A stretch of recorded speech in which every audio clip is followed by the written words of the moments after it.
Previously we talked of the adaptations for self-pollination. In this segment we will discuss the adaptations for cross-pollination in detail. So let us discuss the adaptation for cross-pollination. Before this, what is cross-pollination? It is the transfer of pollen grain from anther of one flower of one plant to the stigma of another flower of another plant body is what we call it as cross-pollination. So now let us discuss what are the adaptations that a particular flower has or a plant body has in order to facilitate cross-pollination. So the first is unisexuality. First is unisexuality. Unisexuality means uni means one, sexuality is related to sex. Okay, so plant or the flower may be either staminate or pistillate. So flowers may be either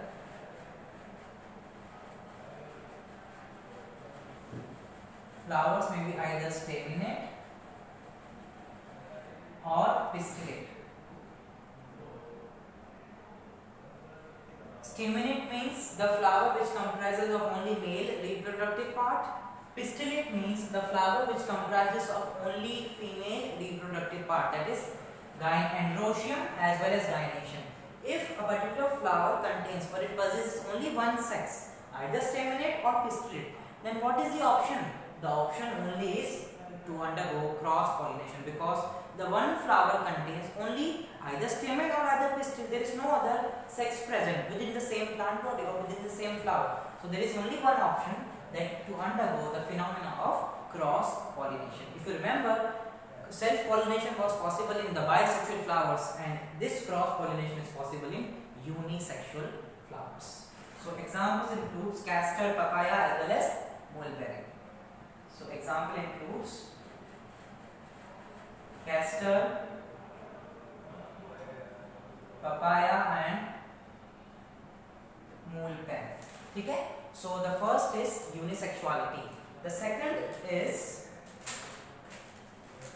dichogamy.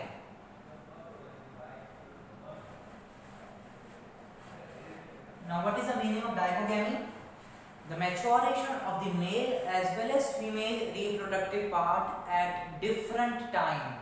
If you remember, in the self-pollination we discuss homogamy, that is maturation of the male as well as female reproductive part at same time in case of self-pollination. But what is dichogamy? It is maturation of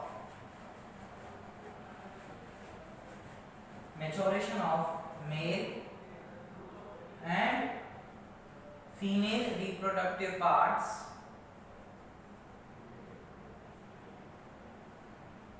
at different time. Okay, say for example, if the gynoecium part is developed first, that is the female reproductive part is developed first, but the male part is not yet developed, then what the ovary will do, what stigma will do, because there is no pollen grain within the anther, because only female part has been matured at a particular time. So this is the advantage or adaptation for cross-pollination. Now there are two terms which are associated with the dichogamy, that is protandrous and protogynous. For example, if the male part is developed first, then what is the phenomena called as? Like that. So first A, maturation of androecium. If the maturation of the androecium takes place first, then it is called as protandrous. It is called as protandrous. Protandrous. Then it is called as protandrous. That is the maturation of the staminate part first. That means androecium developed first. The example includes cotton, maize, then okra or salvia. So what is protandrous? Protandrous means the development or the maturation of the androecium takes place first. That means the stamen part, that is the male reproductive part, develops first. That is called as protandrous. There is one more term, that is protogynous. If maturation or the development of gynoecium takes place, then it is called as protogynous. Protogynous. Example includes Mirabilis jalapa, that is a 4 o'clock plant of incomplete dominance, and custard apple as well as bajra. So Mirabilis jalapa, custard apple is there, and the third one is the bajra. So let us revise once again, because this is very important. What is dichogamy? Dichogamy is the maturation of the male as well as female reproductive part at different time in order to facilitate the cross pollination phenomenon. If the male part develops first, that is androecium or staminate is developing first, it is called as protandrous. Cotton, maize, okra and salvia are the examples. If the maturation of the gynoecium takes place first, then it is called as protogynous. Protandrous, protogynous, male tandrous, female gynous. Gynous, the gynecologist, the specialized doctors of female. So like that you can remember. So if the male gynoecium part develops first, or it is maturing, then it is called as protogynous. Example include bajra, Mirabilis jalapa, that is 4 o'clock plant of incomplete dominance, and custard apple. Examples are very important, and adaptation of self as well as cross pollination is not given in detail in NCERT, so you have to definitely rely on my lectures. So mind well examples are very important for NEET as well as board or other competitive exams. Then the third adaptation is heterostyly. Third adaptation is heterostyly. What is the meaning of heterostyly? Hetero means different, style is related to the style part of the gynoecium, that is the female reproductive part. Hetero means different, that means the flower of the plant body has different length of the style. Now let us see how different length of the stamen as well as pistil, that is the style, facilitate cross pollination. So the heading is heterostyly. Heterostyly. What is heterostyly? Heterostyly is the flowers bearing different length of stamen as well as style. So heterostyly is flowers bearing different length of stamen as well as style. So if the stamen and the style are of different lengths, so of course there is no possibility of self-pollination. Only one possibility is there, that is cross-pollination. Now let us see how. Example includes primrose. Example is of primrose. So two examples are there, primrose as well as oxalis. So we will see the difference. So two examples of heterostyly are, and the very most common important examples are primrose as well as oxalis. If you remember, we have discussed oxalis in the clastogamous or chasmogamous flowers also. So again it is repeated. Okay. So primrose produces two types of flowers, and oxalis produces three types of flowers. And in these two types of flowers as well as three types of flowers of oxalis, different arrangement of style, stigma, that is the style as well as stamen has been seen, and the name is also given to that particular flower species. So in these two type of flower, one is the pin flower and the second one is thrum flower, T-H-R-U-M, pin, P-I-N, thrum, T-H-R-U-M arrangement of flower. What is the basic arrangement of the pin flower? So this is the stigma, this is the style, and this is the ovary. Okay, and this is the receptacle part or the filamentous part.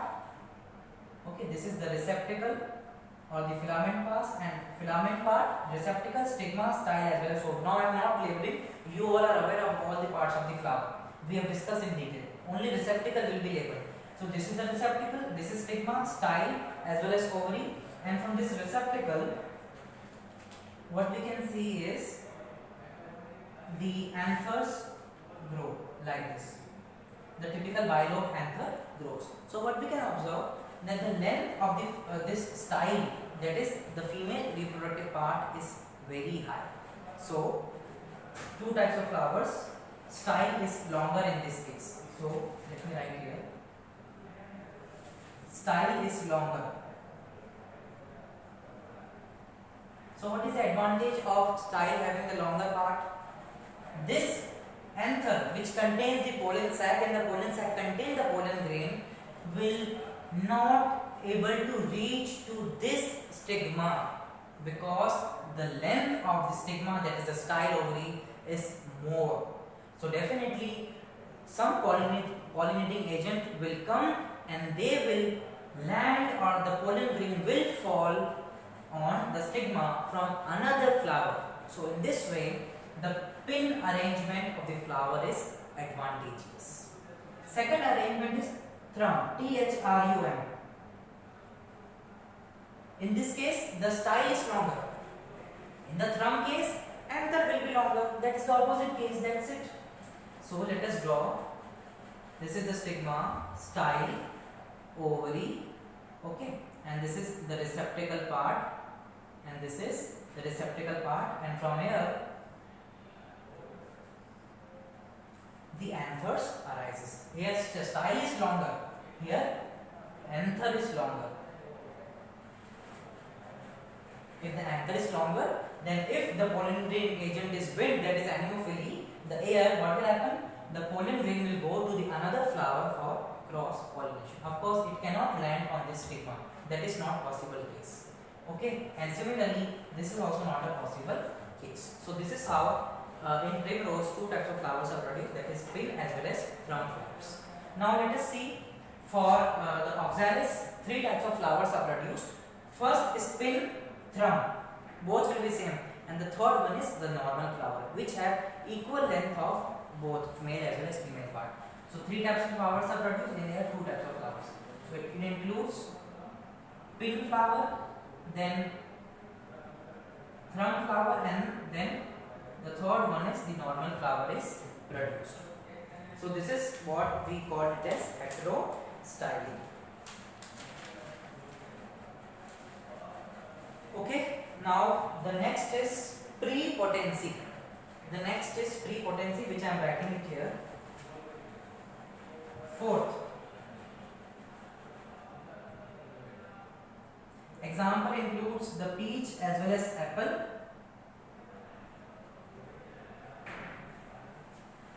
In this case, two different pollen fall on the stigma. Now see with the help of one diagram.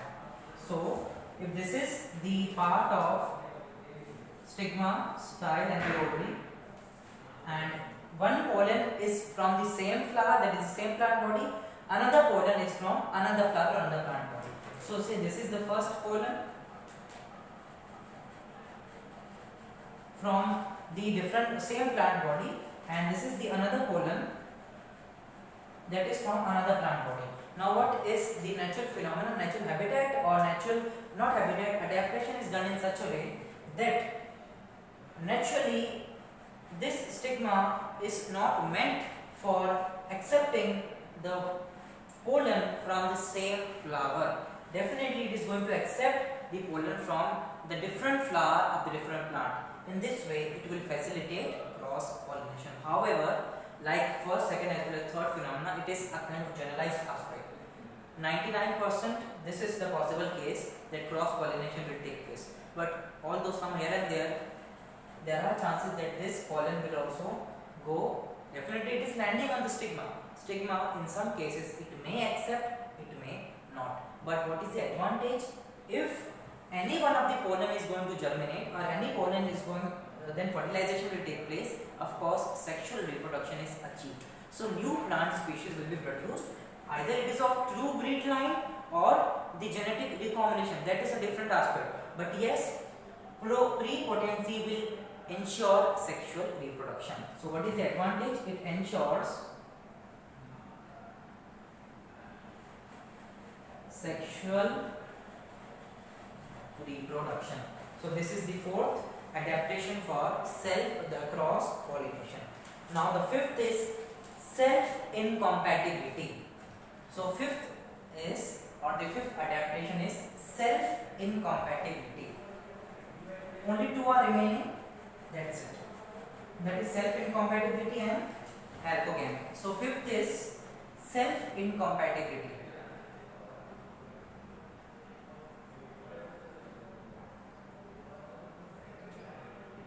Now, incompatibility means it is not matching. If you remember RH incompatibility, we have studied in 11th bio, chapter number 18, body fluids and circulation.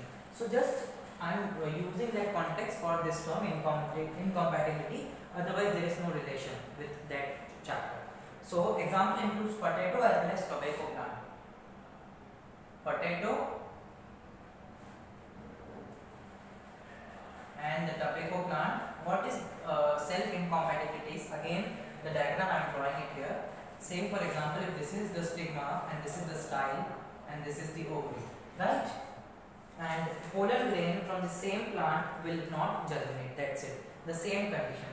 So if the two pollen grains are available, say this is the pollen grain from the same flower and this is from another flower. Definitely here 100% this pollen will only undergo cross pollination. That's it. That is why cross pollination, because this pollen is from another flower to another plant. And the advantage is that this will ensure the sexual reproduction, while in this case we will definitely obtain the variant, that is the genetic recombination will take place.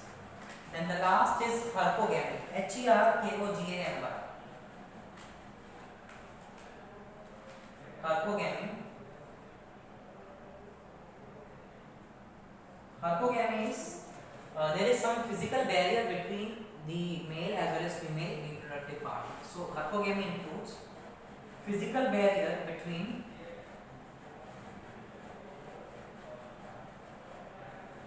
this BW means between the stamen, that is the pollen part, and the pistil, that is the stigma, style and ovary. So you can also write that there is a physical barrier between the pollen as well as the stigma. Stamen you can use the term pollen, or you can also use the term stigma. A bag or the pouch like structure is there which is acting as a physical barrier. So like this it is.